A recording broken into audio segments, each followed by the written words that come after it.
Hey folks, we're back here to Upstate Music Channel Podcast, episode 11 with Guitar Tim Tim Lee. This is probably one of the best guitarists in the Upstate, if not Man. the best, and probably the Southeast. You run up there somewhere. I've seen you do things on stage that are just. You've written songs with Sean Smith literally on stage, the music part, not the lyrics. I mean, I wrote this last night, and Yeah. and that Liver Leaves With Her, that song he's got, which is only on YouTube, but you used to play with him a lot. How did you get started in music? Like the first lesson, what turns you on to music? How'd you get in it? Well, so I come from a musical family, both sides. I had two uncles that played on the Grand Ole Opry back in the 30s. One played mandolin, another played guitar. One of their sons, my one uncle's two sons played guitar and drums.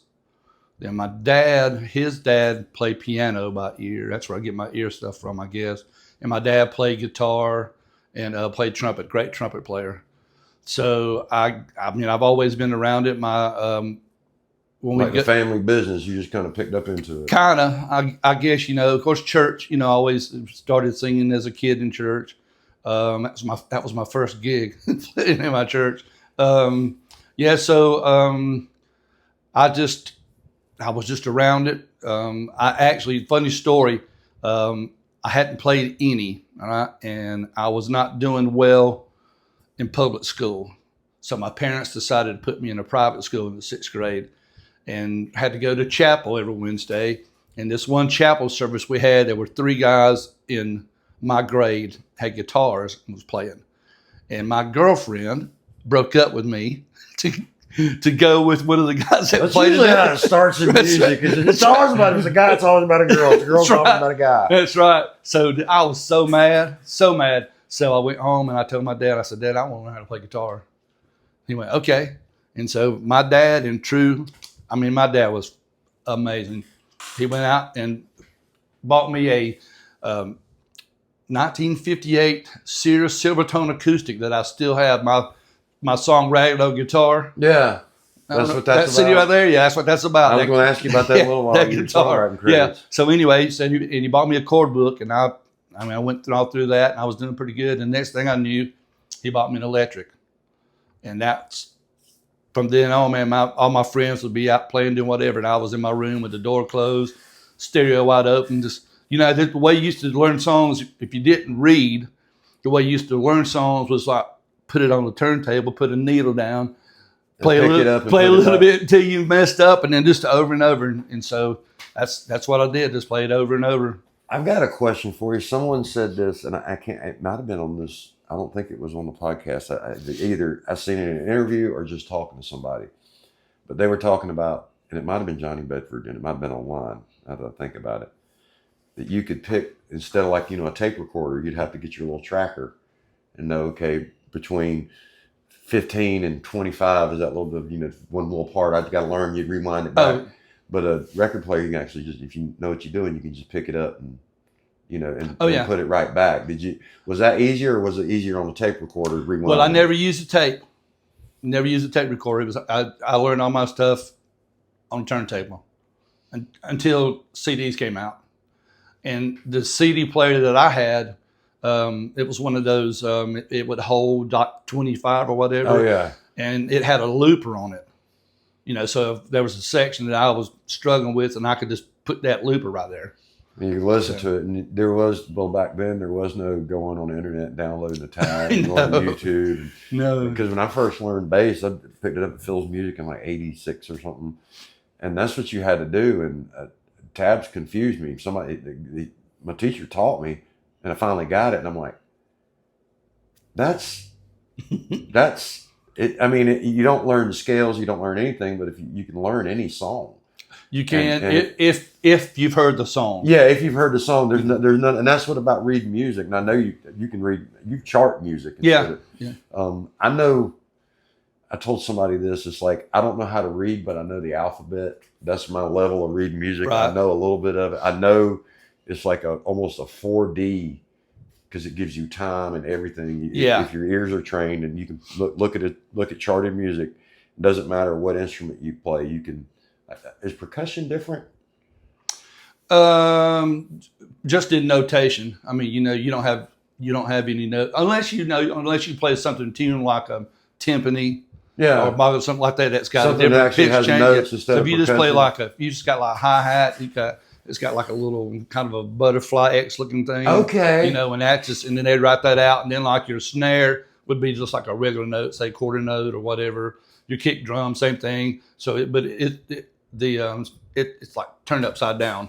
Yeah. The staff will be over there. So if you can read drum music, because it's you got all those things together. Whereas guitar, if you just like just got tab, you don't have all those different kind of all those notations and stuff where you either playing hi hat or whatever. So my only thing with tab, and I teach my students if they want to learn tab, but my only thing with that is if you don't have, because sometimes a lot of tab has the notation on top and then the tab, but if you come across a chart that doesn't have the notes, it just has the tab. Like I said, if you don't know the song, how do you know the tempo, even the tune? If you got if your D string's open and your next note is on the second string and whatever finger, if you don't know the time, if it's an eighth note or a chord, whatever it is, you don't know unless you know the song. So that's kind of petty. Sorry, y'all, but reading music's difficult. It is, but it's not. I read it. I'm not great at it. I'm not gonna lie. Most of my stuff is by ear. I mean, I can read if I'm within the lines, and the spaces on the staff, I'm good. But once you start throwing those 3 and 4 legend notes above that, I had to get my pen and go, gee, I had to start spacing it. Yeah, that's funny because I do some theater stuff, and we get these lead sheets, and if there's stuff that's notated out, it's usually above the staff. So I am a professional, I feel, but I do not have a problem writing the note names down because I can't read them. If you're sitting there going along 120, 30, 40, 50 beats a minute, Of course, now I practice. Oh, yeah. I do practice, but, we talked about, off camera, we talked about the brain injury, and I have, that causes me great difficulty at times. Sometimes it don't. Sometimes it's, sometimes. I have that. Mine came from a blast. How did you... So mine happened from being held up at gunpoint. So yours was from an assault, basically. Yeah. It's a sobering thought when you have a Glock 9 touching your nose. That was traumatic. It lasted, and I still have some difficulty. I still go get a little therapy now and then. But it's just it totally. Not totally, but it screwed me up in ways I didn't realize until those things happened. PTSD and TBI, when they combine together, it causes. That was a big cause of my diabetes problem. Yeah, but that's the one thing. There's 2 things out right now on like the Upstate live music, the little big Facebook group. There's a couple of things going around. One's about AI, and the other one's about iPads. And people get mad about people using iPads. I know. See, and I'm like, you got, and me and Sean, play with Sean. He hates them, but I'm like, look, these people work 40, 80 hours a week. They're playing all these covers that they didn't write, and he wrote most of his songs. Yeah. So, it's kind of, I kind of get onto him sometimes about it, but I kind of agree with him a lot of times about it. It's a show. So you don't need it right here. Right. You need it down here. But sometimes with a TBI, you can get, because information's trying to come out. You're trying to say something. Yeah. And if you're singing or entertaining, stuttering on stage, and doing that is just not going to happen. Yeah. And that's what's happening. Let me tell you a funny story about Sean and myself. We opened for Widow Lake over at Got Rocks. I was there. I've got video of it. It's probably going to be on the screen of this cutaway. So and I can't remember what song it was, but it was one of those deals where he said, "Yeah, I just wrote this," and he hadn't heard it, or something like that, you know. And so we're playing, and I started soloing, and you know, like just regular 12 bar, you know. And I got close to the end, and he looked at me, he goes, so I kept going. Then he walked over to me, and he goes, "What's the next line?" And I was like, "I don't know, dude. It's your song." So, you know, the whole iPad thing, I did this Sunday, and I probably shouldn't have. But I'm saying it's okay to use, but it's like. Yeah. Well, what I was going to say was Sunday, I played over at Tribbles, and I had my iPad, and I mean, I got to have it, dude. I mean, I don't sit there and just, you know, but it's just a reference. Oh yeah. You know, that's all it is. And so, and I get, you know, one of my trauma things is I get the order messed up. Yeah. You know? Exactly. So, and before I started playing, there was a couple people in there who shall remain nameless, that they've been against the whole iPad thing. And so I just told everybody, I said, "Look," I said, "here's my iPad. I have to use it because I have a brain trauma that messes with my memory. So to all you iPad haters," and I flew the, so I say, "sit and spin." So anyway, I felt better. But, you know, it's who cares, man? There's a Mel Brooks movie. And this I love Mel Brooks. Robin Hood Men in Tights. Okay. The sheriff, yeah. when when every time he does a quote, he mixes the words up. Go back and watch it. I haven't seen it in a while. How am I to go back and watch that, and that is the perfect example of what a brain injury can because you'll go to say something, but you'll put it's like Japanese is the language, like the sentence structure is backwards. Right. Like, you know, I'm going to say hello to someone. It's like hello, I'm going to say to someone or something like that. But the whole movie, the guy says stuff like. He just catches himself, and I watched it like a couple months ago, and I just laughed my butt off at it. And another movie I laugh at with PTSD, and it has a little bit of TV on it. The movie, this isn't the funny part, but the movie Man of Steel, the newer Superman movie from like 10 years ago, Henry Cavill, when he's like young Clark Kent or something, he's in school, and like the X-ray vision and all that, it kind of comes in, and like all of it comes in at one time. Oh wow. And he can hear everything, he can see everything, he's seeing through walls, he's seeing, you know, and it's just, as a kid, and he freaks out and he runs into a closet and he shuts the door and he like uses his little heat vision to melt the doorknob to lock the door. But I'm like, that is the perfect example of anxiety with PTSD. Yes. All that stuff comes at you at once. It's like, it all runs at you. And the kids just, but there's two movies. You want TBI and PTSD. One's kind of funny, one's not. But watch those. But I'm sorry I got us off on this. I do too. That's just me, man. But back to the we were talking about writing music. Now we're talking about Robin Hood Men in Tights. So I was always around it, man. And the whole girlfriend thing got me into playing. And I mean, I do not go a day without thanking the good Lord for the blessing of music. You know, I've been able to. Well, I've always supplemented my income, and then. When COVID hit and everybody in the world got laid off, I was 60. Let's see. Wait a minute. No, I was 58. Yeah, I was 58 when that happened. And this place I was working at, I was one of the last hires. You know? So I was one of the first to go. and I just made up my mind. I was like, you know what? I ain't working for nobody but me, you know. And I just tell myself, I said, if I have to live by my car down by the river, you know, that's fine, you know. And so I started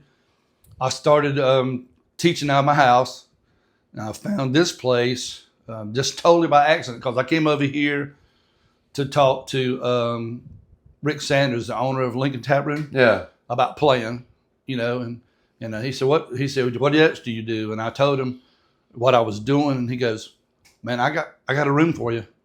I said, really? And so, well, here we are 6 years later, you know. But anyway, but like music's always been there. I'm making a living at it. I'm not getting rich, but I still got a car and a house and water and lights. Oh yeah, and there's So- there's a few people in Upstate that do it's full time. Yeah, I mean, I'm basically I'm a full-time musician, Yeah. but I mean, I teach at 3 different locations. You know, You teach here at Palmetto Guitar Academy right here in West Pelzer, and then I teach at the Fine Arts Center in Easley.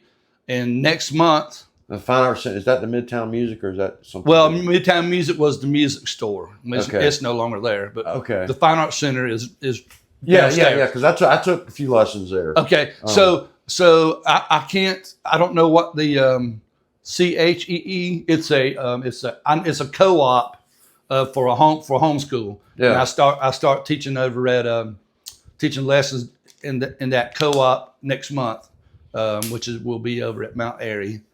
But I apologize. I don't know what the letters stand for. Anyway, so that's what I do when I play. You want to segue into who I play with? You want to do that now? Yeah. Okay, so I do solo. Now solo, do you have your own social? We'll do a little social media stuff later. Okay. But you have your own for your own solo projects. You have your because I'm friends with you on Facebook and I see most of your stuff on there. And honestly, I know Cashmere Possums has something, but do you have your own? I do have my own page. Okay. It's just Timothy Lee. Yeah. There's a page out there called Timothy J. Lee, which somebody in Nigeria decided to rid me of. And so I didn't feel like having anybody chasing them, so he can have it. So mine is Timothy Lee. Don't put the J in or you'll talk to the guy in Nigeria. But anyway, and I put some of my, I've got a lot of stuff that I haven't released yet. There's a plan, and plans take time, and I will make sure I do it right. But so I do my solo stuff. I play with she's just an absolutely incredible woman. I love her today. Her name is Carrie Lee Phillips. She goes by Carrie Lee, and she's celebrating her 1-year anniversary. She got married last October, so Oh wow. happy early anniversary, Carrie and Jared. Married a great guy. Did you say Jarrett or Jared, Jared? Jarrod. Carrie and Jared. That would be kind of funny. Yes, Jared. I know. I talk weird, but yeah. So in fact, last weekend when we played, we've been together almost It's been a while. almost 4 years, maybe. I think it is. How did where did that name come from? So she is a big George Jones fan. Okay, but I say Which is Possum, right?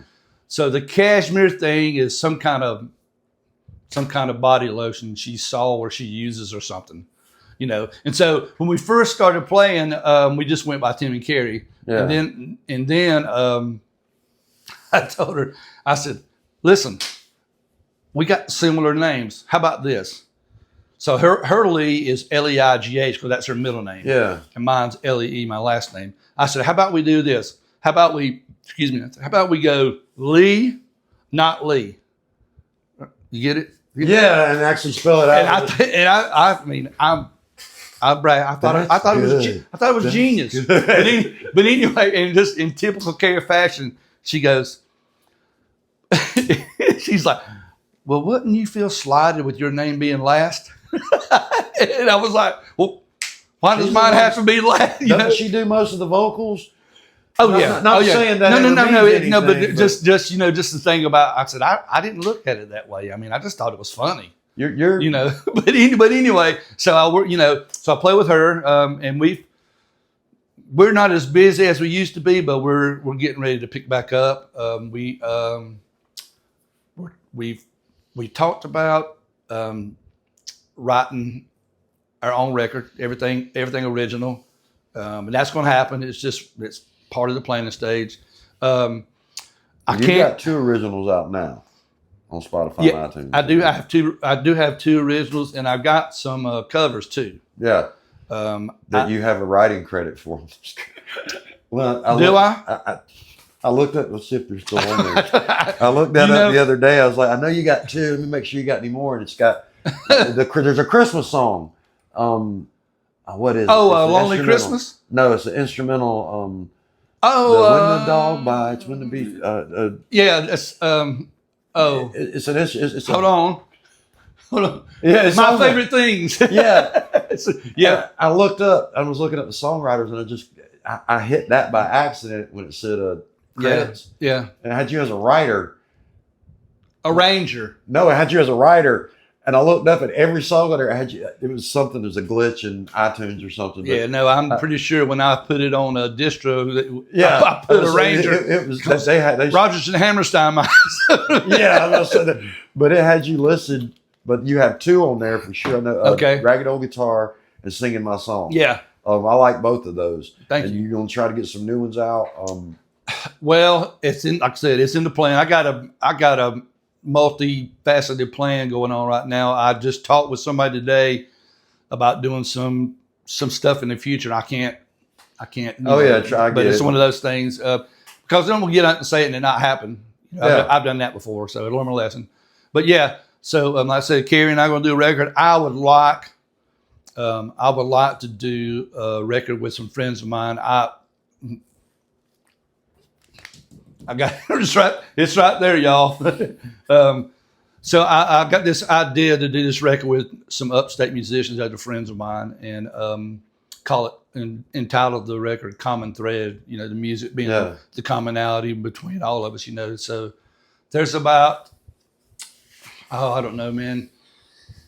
I think I've got like 7 or 8 people on that list. I mean, listen, the upstate is flooded with talent, man. Oh yeah. I mean, we have, we got other people coming in from other areas, but I mean, people that were born and raised here, up and down 85 north and south. I mean, I could sit here and name hundreds of people that I love to play with, and it was hard. I started out with a list of 25, and I whittled it down to like 7 or 8.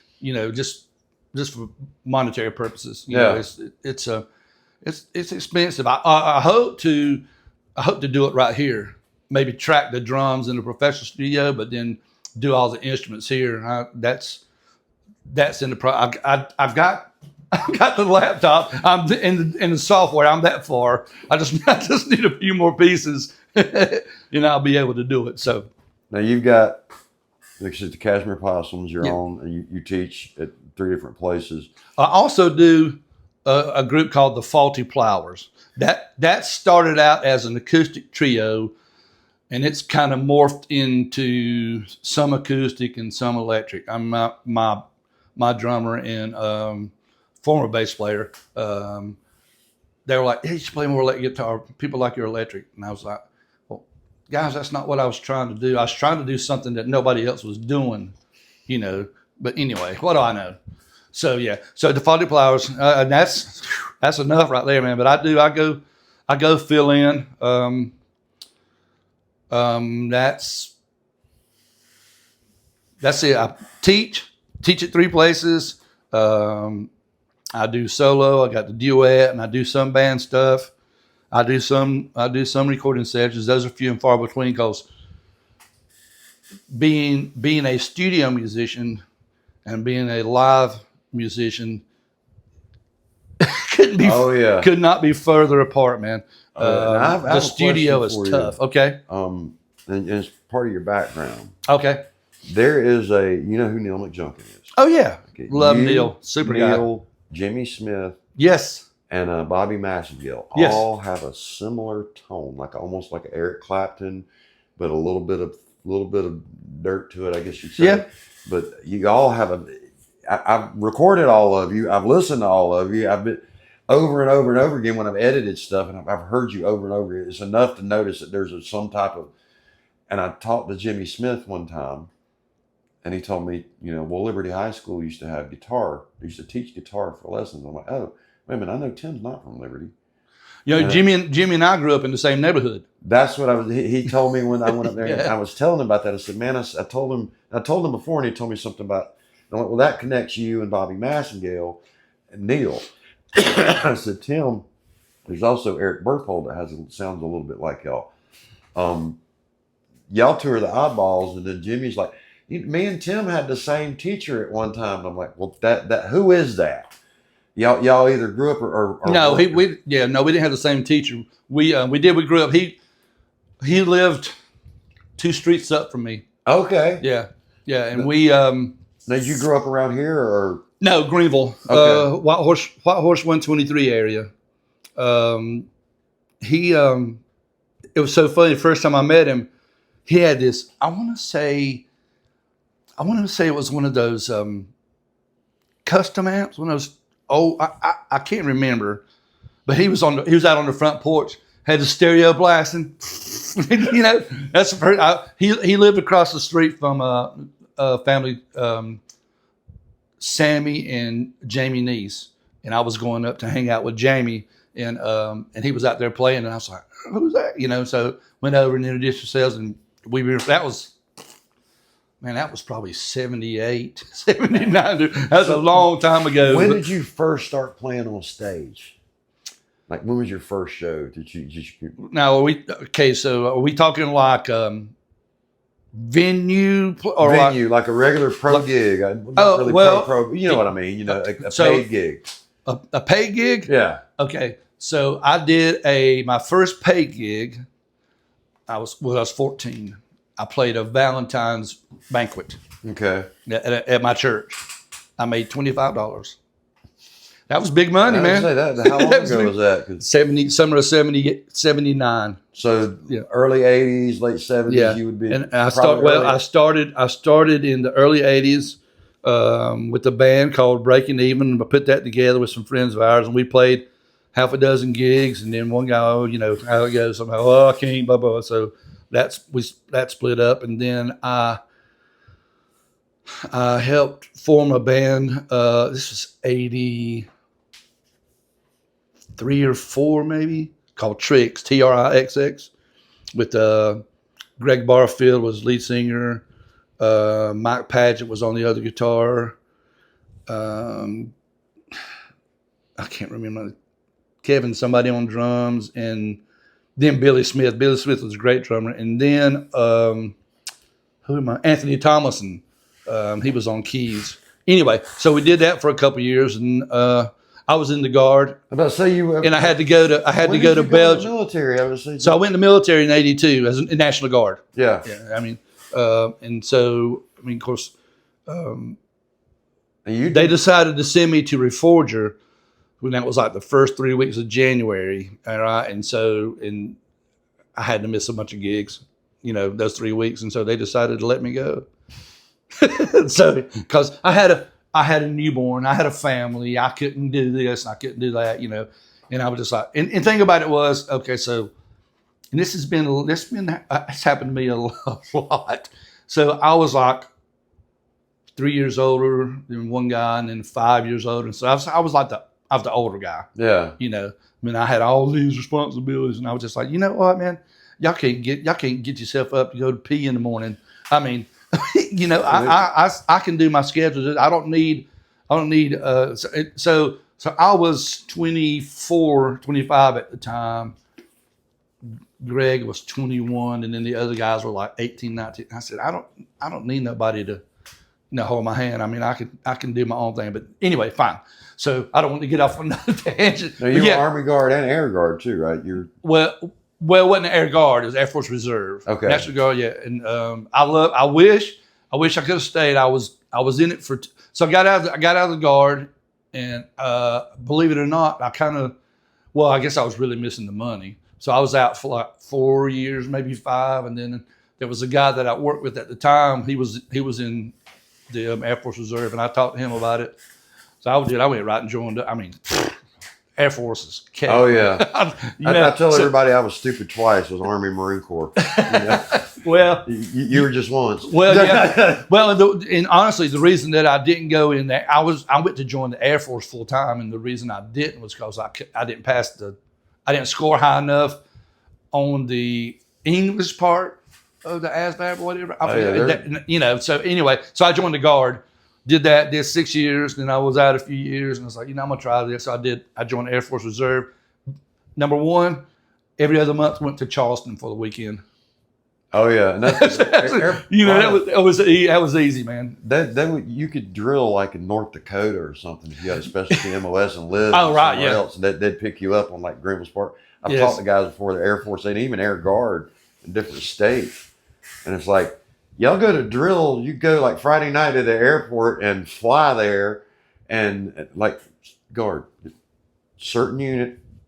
When I was in the Honor Guard, we a bunch of different guys. And anyway, he was talking about they went to the range one morning, And he said something about a bus. And I'm like, oh, okay. And breakfast. I was like, yeah, what? He said, yeah, we get biscuits. I said, you mean the Bluebird bus? He said, no, one of them big Greyhounds with the bathroom on it, the little stick that comes down and there's pillows in it. Yeah. I'm like, and he didn't. He's like, yeah. He said, they pick us up here in Spartanburg and take us down to Fort Jackson. And they give us a Chick-fil-A biscuit on the bus. And then we get down there and we shoot. And they give us a sack lunch and we come home. And I'm like, I get an MRE at 11 o'clock in the afternoon. It lasts all day. We're down there raining on us, and we had to drive there or show up at the armory and get in the back of a 5-ton or a Humvee. Yeah. I'm like, yeah, communications versus combat arms. And, yes. See, I was in communications. Well, now you were one of them. Well, just in the guard, but Air Force, I was loadmaster. So, but we get down. This was my drill schedule, man. Right. So I'd get to Charleston between 6 and 8. Okay. Phone. Between 6 and 8, and go check into the hotel, have dinner. Then Saturday, show up at 8 o'clock. Go to lunch at 12. 1 to 4. And then I was off Saturday night. I show up Sunday, drill from 7 to 12, and the 1 to 4, all the way to 1 to 3 in the afternoon. That was, you did your drive home. That counted. That's your drill. But I always stayed over on Sunday night because I take my family down for the weekend. Well, the Air Force sounds easy, but I will say this: when I had to escort one of our casualties up to Bagram, and as soon as I got off the bird, this guy comes up to me. First thing he grabs, "Are you the kidney stone?" I'm like, huh? Because I heard stone, and I'm like, what? I was like, "No, I'm an escort." And he's like, and he grabs me, "Come with me." It's almost like you're coming into custody. When he grabbed me, I'm like, because I was looking for my guy, and he was on another helicopter, and we go rolling in, and this lady comes up and grabs me and pulls me by the arm, and she says, "I got you. You got all this gear and everything." I'm like, "Yes, ma'am." She goes, "I'm Colonel. I'm the head nurse." She's in PT gear, and I'm like, I got to deal with the air. I'm telling you something, man. If I ever get hurt, I want them people to take care of me. Yeah. If you ever get hurt, I have never seen anything so professional. They work so hard. I was like, every joke I've ever made about the Air Force, I take back. Yeah. They're also literally putting one of my buddies back together. Yeah. And they did a great job at it. But just seeing that and seeing the response and how.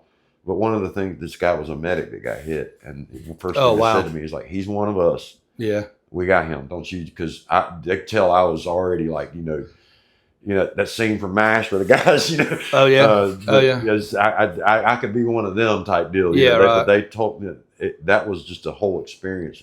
But Bagram, that whole hospital was just amazing. But thank you for your service. Well, you as well. I was just going to say, I feel guilty sometimes because I was in peacetime Army. The closest I ever came to any action was when we went to Reforger. This was 86, and the European terrorism thing was at a high point at that time. And we stayed. The wall is still up there. Yes. Yeah. We stayed in a gymnasium. Had our own cots and stuff, but we stayed in gymnasium. And so 3 o'clock in the morning, which was only 2 hours before we got up, the first sergeant came around and was waking everybody. And, he said, "Lee, get up and get dressed. No questions." So he was going around telling everybody, right? So we all get up, and he was just whispering, right? He's like, "Everybody get in formation," And so he goes through, as he's telling everybody, he's walking through, trying not to make any noise, right? So they had called in a bomb threat. So I was the first one to open the door and walk out. And when I walked out, all I heard was about 50 of them. It's Belgian National Guards with AK-47s. Oh, yeah. Pointed right at me. In the first, you know what I did, right? First sergeant. But I got to say this, and then we got to get on to the other questions. And This is a funny story similar to that. When I was in the Marine Corps, we deployed to Somalia. Now, coming back, this was in 93, and I can't remember, was it Djibouti or it was Egypt. We couldn't get off the plane, but the pilot said, I'm going to crack all the doors so everybody that smokes can go up. Because you can still smoke on planes back then, some international flights. But we're on the tarmac and everything. Anyway, he's like, I'm going to crack the doors and let you guys smoke. Like, okay, we all go to the doors and smoke. No big deal. All these Jeeps start running around. We're Marines. We're coming back from deployment. We're all Marines on this. It's a civilian flight. But it's all Marine. Oh yeah. We got our M16s with us. And they're all strapped up. And we had just left Ireland. It was somewhere in between, and they come out. They thought something was going on, so I had called something. They saw the smoke. And we had. You're not supposed to drink in Ireland either, but we found a way because we're Marines and we do That's that. Right. That's and right. We're no ammo. Yeah. Yeah. Marines doing the Marine thing. But we got to shift on here because I got to keep these things in a certain time. I got you. But you've got 2 songwriting credits. You've got basically Faulty Flowers, Cashmere Possums and solo. And to Tim solo. You got Palmetto Guitar Academy, which that's your main. Now you have a website for that, right? Yes, it's the obligatory W's, but Guitar Tim Rocks. Okay. .com. At GUITAR. At the end of this, I'll have you look at the camera and literally say, I'm Tim, and list all that. Okay, cool. But I want to move on to I just want to make sure I got everything I got you. Covered because it'll be in here a couple of times.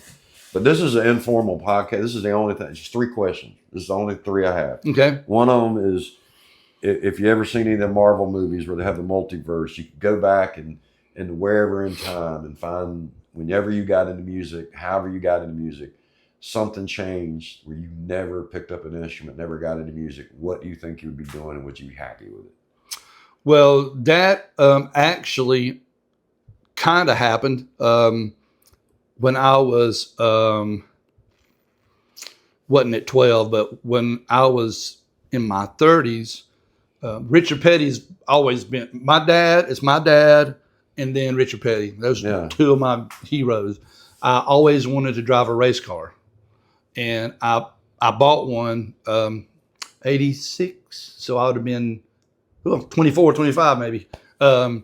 So yeah, because I didn't have the kids, so it was like 84, 85. I bought a race car, and I proceeded to go $20,000 in debt. And that it took me forever to recover from that. But I would like to think maybe it's the romantic thing, but I would like to think I'd have been a professional race car driver because that's those 2 places. That's where my heart has always been. That music and racing. Have you ever met Mike Phillips? Have you ever met him, bass player? He's the South Carolina Upstate bassist, the bass meetup. He's the one that founded the Facebook group. I don't know. I know the name. I can't remember. I may have met him over at the. Watch episode 10 when you get a time. Okay. Because he was on Joe Gibbs, and he was on one of Richard Petty's teams. Really? He's a tire carrier. Okay. Dude, that's a job, man. Them things weigh 80 pounds. And he was left-handed or something. I literally just did his interview. It's on. I don't even know if it's out on YouTube yet or not, but I know it's out on Facebook. But I'm behind on that. And the next question is, when you're playing on stage, I always say immediate action, but that's a military term. But, that's us, man. But yeah, tap, rack, bang, pops, and sports. But what malfunctions have you seen, or one of the worst ones, or you've experienced, and how did you recover? That could be anything, breaking a string, anything. It's kind of funny. I wouldn't say this is major, but this sticks out in my mind just because of how it happened. So I've got this was I used to play at an Upstate mega church, and I was playing my lap steel, which I'll use a volume pedal. That's volume, So it has inside of it has a rope and on a wheel. Yeah. When you press it up and down, that's the volume control. That wheel is all right. Yeah. So we're doing this really kind of at the start, a really kind of laid back, soft. It's like vocals and piano, and I was just doing some what they call swells. All right. Yeah. So unbeknownst to me, that rope on one of the times I pushed it down, that rope broke, and instead of going, it went, whoa, it's like I kept. And so I wouldn't even think about what was going on. I was just like, wonder what happened. So I'm sitting here playing, working that pedal, and just going womp womp, right? The pedal wasn't working, so I just unplugged because I was like, okay, I'm going to keep using that if I don't. So I just unplugged, bypass that. So I don't know. Honestly, I've been, other than like a batteries going dead and a battery pack for my inhibitor. I mean, I haven't really had any major catastrophes. I don't think. This is a thing. You're a pro, and one of the things I want to do with this question is get people that, and they realize, because if you don't maintain your gear, something's going to happen. And one thing I'm looking for is, I meant to change my strings. I should have. When I've heard musicians, everything I've ever seen go wrong on stage, very rarely it's something that just happens. It comes back to, man, I forgot to do A, B, or C, or I didn't do this, or I forgot this, or I didn't tighten something up, or I didn't check, the strap breaking, or the strap lock breaking, coming off. There's all sorts of stuff. But one thing is, the next question is fantasy band. I want to tell you this. Mine, I want you to pick an Upstate fantasy band, but you're part of mine. Thank you. I appreciate that. And Neil McJunkin on lead. This is where it gets weird, because I changed this around because I'm gonna have to write this down. I actually put this on Patrick Smith. He was my first guest, but the audio didn't go right, so I just didn't go. But it was you, Will James. Oh wow! On drums. Oh okay. Neil McJunkin on lead, and I said either Fleetwood or a couple different people on bass, but I figured out who I want on bass, and it's the same reason I want Will on drums. Corey Stevenson, because I know he can play bass. Now think about that for a minute. Now I'd put Clementine or Brian Stewart or somebody like that on vocals, so vocals don't matter. But you and Neil McJunkin playing together with Will James and Corey Stevenson backing you. We had three of those four. Neil played with Faulty Flowers. This is when it might have been the Tim Lee trip. Will was on drums, me on guitar. Russ Chapman was on bass. Yeah, and Neil was on guitar and vocals. We played up at Smiley's a few years ago. Phenomenal, man. A couple of other. I think it's Dan Patterson and maybe Austin Reese's fantasy band come back to the Tim Lee birthday bash with Jet. With Joe Jones. And yeah. And it's like, because when I interviewed Dan, he's like, well, it's already happened, and you were there. And I was like, what? It was the Tim Lee birthday bash. And I'm like, well, that's part of mine too, because you and Will. But Will is a phenomenal guitarist. That's why I wanted to say that. You're one of mine. But the reason I would put as many beasts that are on guitar to get behind y'all. Yeah. Just to push y'all, because they're going to know when you screw up. There is no fooling the drummer. It's a straight up, you're on the. But let's get to yours. Who would be your fantasy band in the Upstate that you'd either want to go see or play with? I could go on and on and on. That's really hard, man, because I would have 10 guitar players on stage, honestly. But for and this is why I've used these guys, and this is not that I think anybody's better than anybody else. It's just the working situation that I have with these two guys. I don't have to think. Right. So on drums, Kevin Hewer. Kevin is not flashy. I mean, he just gray-headed, kind of long hair. Oh yeah, looks like Einstein. Yeah, I know who he is. He played at your birthday. Yes, that's just... he's the original drummer for the Faulty Flowers, but he's played with me. In fact, he's playing with me Saturday in Cashmere Possums.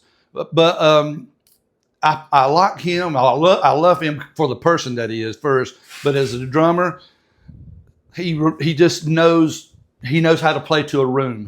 I've never heard anybody say drums are too loud. I play with other people who have said, it's good, but drums are way loud, But Kevin, he knows how to play to a room. It's like every feel that he does, that's where it's supposed to go. Yeah. You know what I mean? A bass player, could go on. But like I said, in the situation I like is Clay Williamson from Spartanburg. Yeah, he's another kind of breaker. Yes, right here. plays with Anna Lee. Yeah.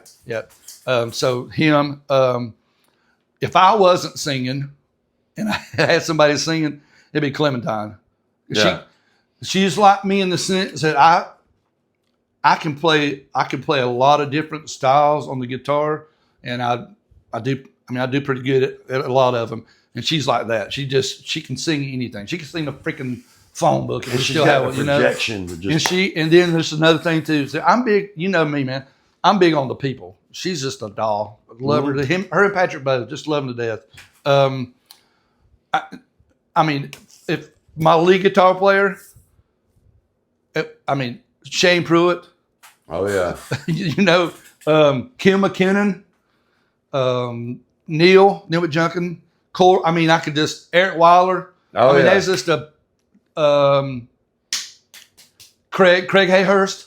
Oh yeah. Jason Hayes. Yes, I could just. They're doing aren't they doing the treble, like the trebles is closed, but they're doing like the trebles like they do or something. They do a thing on Wednesday night where it's like open mic for anything. Okay, I thought it was Sunday or something they were doing. Now they are doing. I think they are playing on Sunday. Speaking of tribbles, Carrie and I, Cashmere Possums, we're on August the 23rd. We're opening for Sean K. Preston.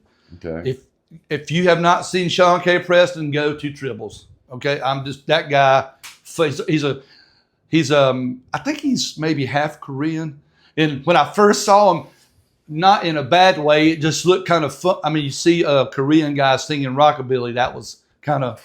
Not to be funny, but I'm just saying it was just weird, because you think rockabilly, got the slick back hair and all, and that's not him. But he's there again, just a super dude, man. Love the guy. One of my roommates in the Marine Corps. I ain't gonna say his name, but he was from Thai. Okay. From Spartanburg. Oh, he talked like this, like Henry Cho from Knoxville.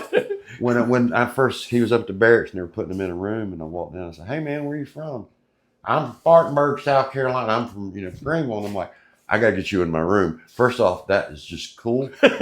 Yeah. We gotta talk. Yeah. But yeah, you're from Spartanburg. I'm from Greenville. You're coming to my. But anyway, he had that. "Hey y'all." Yeah. It was just this little. It's funny, isn't it? Yeah. Yeah. But what else? My keyboard player, McKelvey Wilder.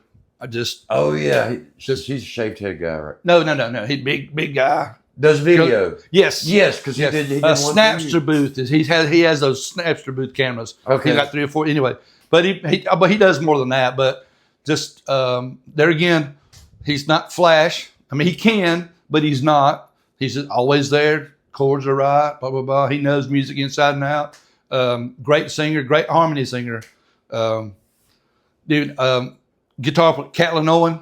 I taught Catlin. Catlin is a studio musician. He now plays with, is it Chris? Anyway, Florida Georgia Line, that group. Yeah. One of the singers, he plays with him. I think his name's Chris. Anyway, so, like I said, I could go on and on. Keyboard players too. There's just a wealth of talent in this area, man.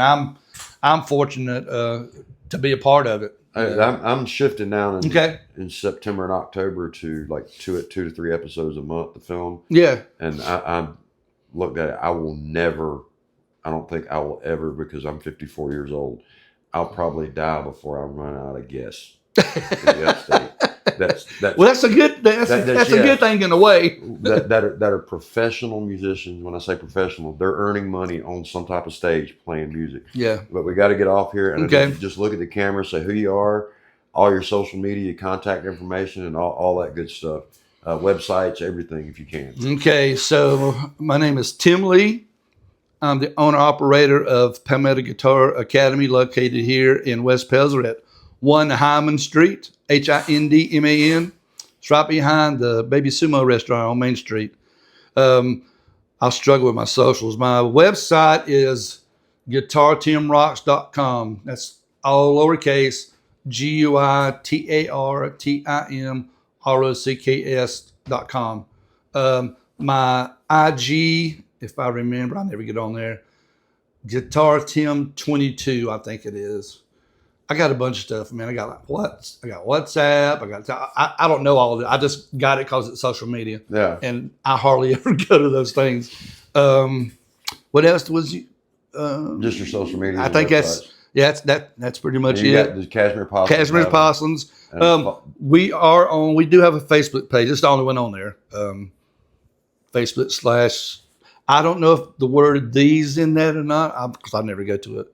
But we do. I think we got some tracks that we've done. I know we recorded one at Doc's. I know that one's on there. A song that she wrote. I guess that's it. Other than I got. I don't have my gigs on my website. That's my fault. But you announce pretty much. But I do. I used to go on and put like for the month, and then everybody else. It's easier to do it on Facebook now. That's where most people look to get their information. It's weird. There's the internet and there's Facebook and they're the same thing, but they're different. Yeah. It's a lot. It's really user friendly, and I use it for. And are you monetized on Facebook? Dude, I'm so illiterate at that stuff, dude. I mean, that's what I was saying earlier. I know you told me years ago to do a YouTube thing, and I got the directions in that drawer, that top drawer. But if you're honestly, I look like I got my crap together, but I don't. Oh, most people don't. I don't. My worst thing is procrastination, man. I've got the biggest digital cluttered desk right now. I've got stuff because when I edit yours, I've got to clear out from some stuff. Yeah. But anyway. I promise I'm going to get better. Oh yeah. I mean, and I always say, I'm like, I need to slow down. And every time I say that, I just get busier. Thing with what happened to me, I did that too. And I'm in wild country every weekend, filming, doing everything. And then all of a sudden, with PTSD, with diabetes, when you have any type of stress, your fight or flight comes on. When that happens, your brain says, make everything that you could possibly make from muscle, fat, whatever, into glucose and turn your insulin pump off. So my blood sugar doubles and goes up. I've already got type 2 diabetes. So on top of that, I have that. So I'm type 2, and it's been a struggle. What really angers me, Matt, is that I walk and I do a little exercise and I lose weight everywhere, but right there. I don't drink anymore. I don't smoke. I mean, Oh yeah. And that just stays. Well, I don't know why. It just does. I had the unfortunate, I lost almost 70 pounds. I got down to 140. I've lost 54 since last September. But that was not on purpose. It was just when that happened. My wow. body basically tried to eat itself. Oh, wow. But that's what was going on. That's what my hand, there's a lot of neuropathy problems. My hands shake. I've got tingling. There's all sorts of stuff. And it's all blood sugar related to that. So it gets nuts. But we got to get off here. Okay. But thank you for watching the Upstate Music Channel. That was episode 11 with Tim Lee. And check out a local artist. And next episode will be with Corey Stevenson. Nice. I've got this. I love this. I've got Tim Lee and then Corey Stevenson next. It's the two of the best guitarists in the Upstate. But thank you for watching. Check out Tim and check out a live show. And we'll see you out there on stage from somewhere. Thank you. Peace. Y'all take care of each other.